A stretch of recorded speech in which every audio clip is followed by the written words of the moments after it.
Last Seed, Book 8 of 2920, The Last Year of the First Era, by Karlovac Townway. 1 Last Seed, 2920, Mournhold, Morrowind. They were gathered in the Duke's courtyard at twilight, enjoying the smell and warmth of a fire of dry branches and bittergreen leaves. Tiny embers flew into the sky, hanging for a few moments before vanishing. "I was rash," agreed the Duke, soberly. "But Lorcan had his laugh, and all is well. The Morag Tong will not assassinate the Emperor now that my payment to them is at the bottom of the Inner Sea. I thought you had made some sort of a truce with the Daedra princes." "What your sailors called a Daedra may not have been one," said Sothasil. "Perhaps it was a rogue battle mage or even a lightning bolt that destroyed your ship." "The Prince and the Emperor are en route to take possession of Ald Lambasi as our truce agreed. It is certainly typical of the Cyrodiil to assume that their concessions are negotiable while ours are not." Vivek pulled out a map. "We can meet them here, in this village to the northwest of Ald Lambasi, Ferventhil." "But will we meet them to talk?" asked Almalexia. "Or to make war?" No one had an answer to that. 15 Last Seed, 2920, Ferventhil, Morrowind. A late summer squall blew through the small village, darkening the sky except for flashing of lightning which leapt from cloud to cloud like acrobats. Water rushed down the narrow streets ankle deep, and the prince had to shout to be heard by his captains but a few feet away from him. "There's an inn up ahead. We'll wait there for the storm to pass before pressing on to Ald Lambasi." The inn was warm and dry, and bustling with business. Barmaids were rushing back and forth, bringing grief and wine to a back room, evidently excited about a famous visitor. Someone who was attracting more attention than the mere heir to the Empire of Tamriel. Amused, Twi'lek watched them run until he overheard the name of Vivek. "My Lord Vivek," he said, bursting into the back room. "You must believe me, I knew nothing about the attack on Blackgate until after it happened. We will, of course, be returning it to your care forthwith. I wrote you a letter to that effect at your palace in Balmora, but obviously you're not there." He paused, taking in the many new faces in the room. "I'm sorry, let me introduce myself. I'm Twi'lek Cyrodiil." "My name is Almalexia," said the most beautiful woman the prince had ever seen. "Won't you join us?" "Sothasil," said a serious-looking Dunmer in a white cloak, shaking the prince's hand and showing him to a seat. "Indiril Brindisi Dorum, Duke Prince of Mournhold," said the massively built man next to him as he sat down. "I recognize that the events of the last month suggest, at best, that the Imperial Army is not under my control," said the prince after ordering some wine. "This is true. The army is my father's." "I understood that the Emperor was going to be coming to Ald Lambasi as well," said Almalexia.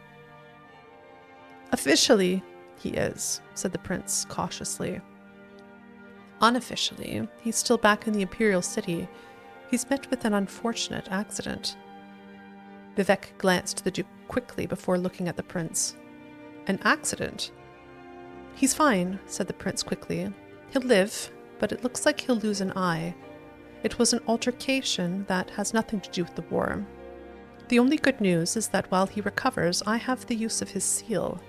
Any agreement we make here and now will be binding to the Empire, both in my father's reign and in mine." "Then let's start agreeing," smiled Almalexia.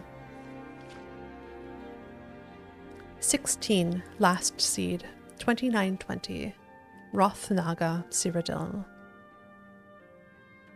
The tiny hamlet of Rothnaga greeted Kasir with its colorful houses perched on a promontory overlooking the stretch of the Rothgarian mountain plain and high rock beyond.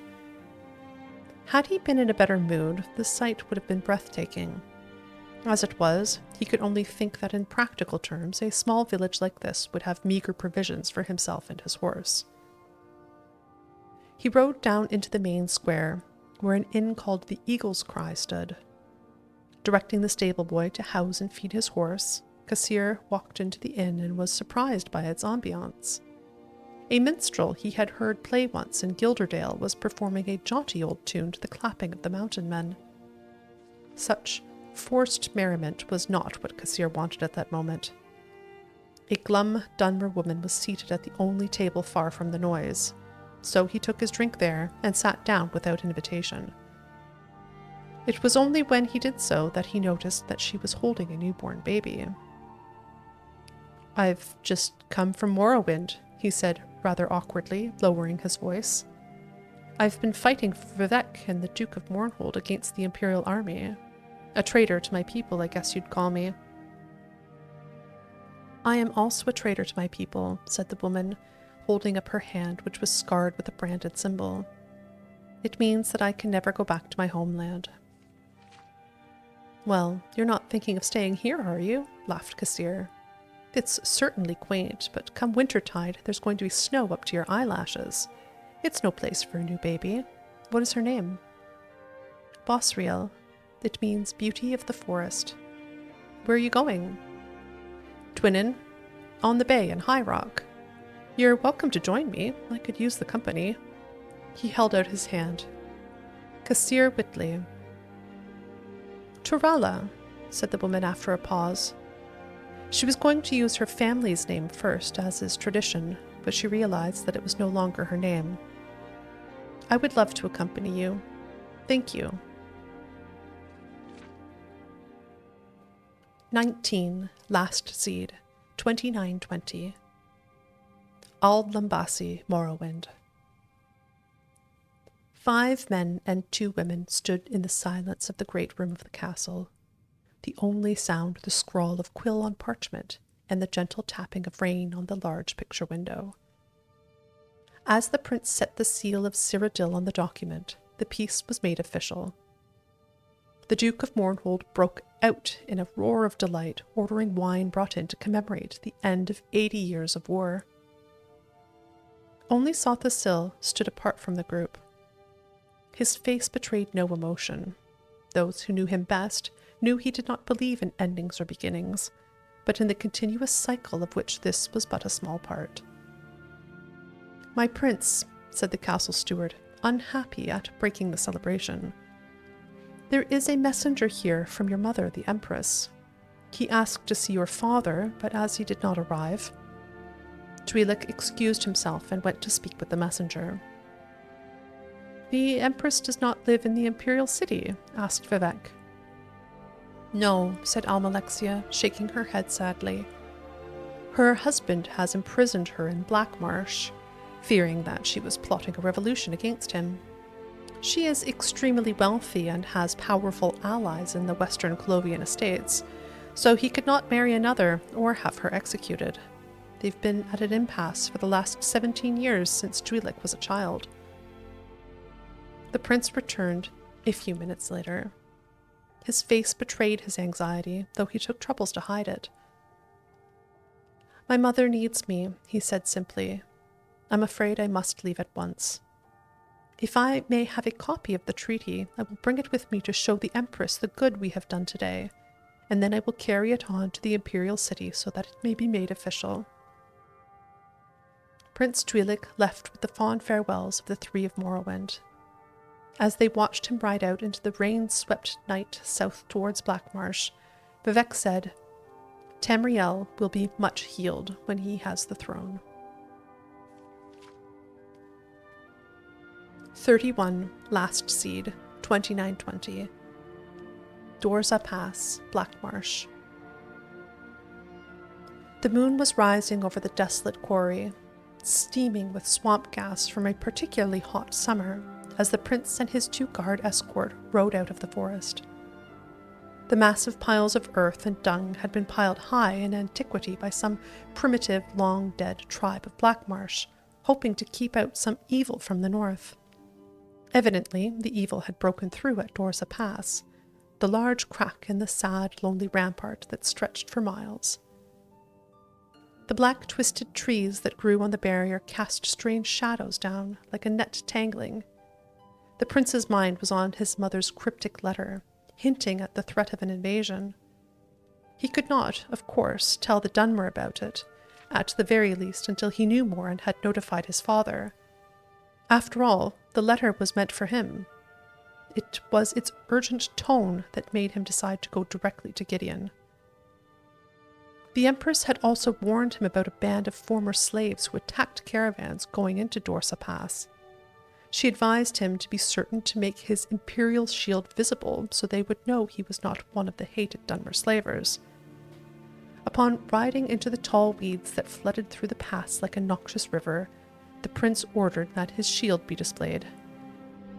"I can see why the slaves use this," said the prince's captain. "It's an excellent location for an ambush." Twi'lek nodded his head, but his thoughts were elsewhere. What threat of invasion could the Empress have discovered? Were the Akaviri on the seas again? If so, how could his mother from her cell in Castle Gioves know of it? A rustle in the weeds and a single sharp human cry behind him interrupted his ponderings. Turning around, the prince discovered that he was alone. His escort had vanished. The prince peered over the stretch of the moonlit sea of grass which waved in almost hypnotic patterns to the ebb and flow of the night wind billowing through the pass. It was impossible to tell if a struggling soldier was beneath this system of vibrations, a dying horse behind another. A high, whistling wind drowned out any sound the victims of the ambush might be making. Twi'lek drew his sword and thought about what to do, his mind willing his heart not to panic. He was closer to the exit of the pass than the entrance. Whatever had slain his escort must have been behind him. If he rode fast enough, perhaps he could outrun it. Spurring his horse to gallop, he charged for the hills ahead, framed by the mighty black piles of dirt. When he was thrown, it happened so suddenly he was hurtling forward before he was truly conscious of the fact. He landed several yards beyond where his horse had fallen, breaking his shoulder and his back on impact. A numbness washed over him as he stared at his poor dying steed, its belly sliced open by one of several spears jutting up just below the surface of the grass. Prince Twi'lek was not able to turn and face the figure that emerged from the grass, nor able to move to defend himself. His throat was cut without ceremony. Miramor cursed when he saw the face of his victim more clearly in the moonlight. He had seen the Emperor at the Battle of Bodrum when he had fought in his Imperial Majesty's command, and this was clearly not the Emperor. Searching the body, he found the letter and a treaty signed by Vivek Almalexia, Sotha Sil, and the Duke of Mournhold, representing Morrowind, and the Prince Twi'lek Cyrodiil, representing the Cyrodiil Empire. "Curse my luck," muttered Miramor to himself in the whispering grass. "I've only killed a prince. Where's the reward in that?" Miramor destroyed the letter, as Zook had instructed him to do, and pocketed the treaty. At the very least, such a curiosity would have some market value. He disassembled the traps as he pondered his next step. Return to Gideon and ask his employer for a lesser reward for killing the heir? Move on to other lands? At the very least, he considered, he had picked up 2 useful skills from the Battle of Bodrum. From the Dunmer, he had learned the excellent spear trap, and abandoning the Imperial army, he had learned how to skulk in the grass. The year is continued in Hearthfire.